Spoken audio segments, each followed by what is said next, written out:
Hello, I'm Mandy Dos Santos, nutritionist, food scientist, and chief kitchen mess maker at Little People Nutrition.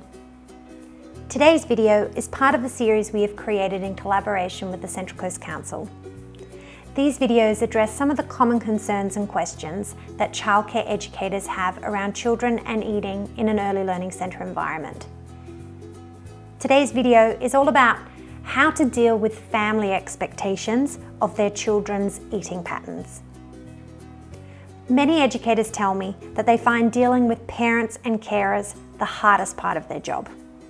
And it is understandable that to both the educator and the parent, our best interests are of the children. That in mind, when it comes to food, the number one suggestion is for you as an educator, you need to ensure that the whole centre has a consistent food and nutrition policy. Not a one-line statement of we serve nutritious home-cooked meals 5 days a week with a dedicated chef. That tells a parent nothing. I mean more on the lines of how you regularly rotate your meals or menus. How do you accommodate children with dietary requirements or allergies? Are they served a separate meal or a different version of the particular meal, i.e. pan-fried tofu strips rather than pan-fried chicken strips? Or do they just get beans and rice regardless?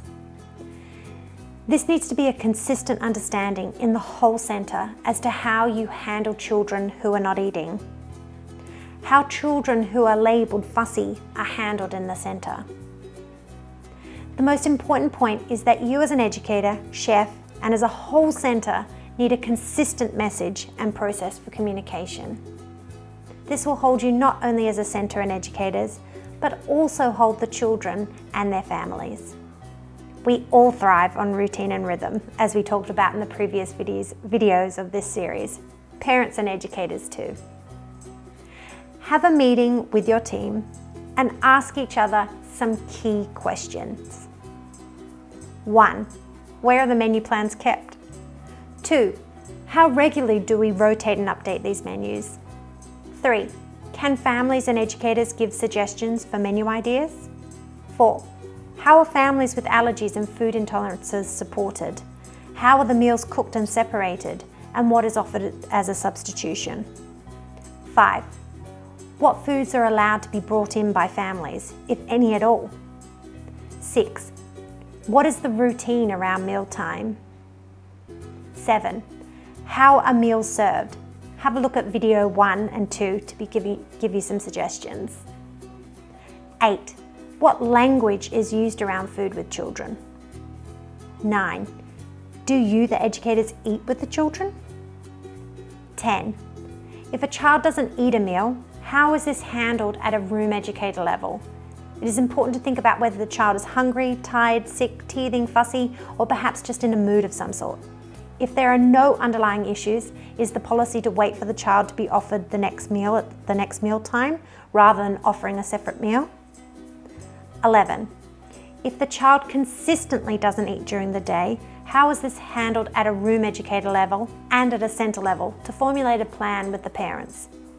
Is it that the child does not eat at home, is just nervous at school to eat, or do they not eat at home either?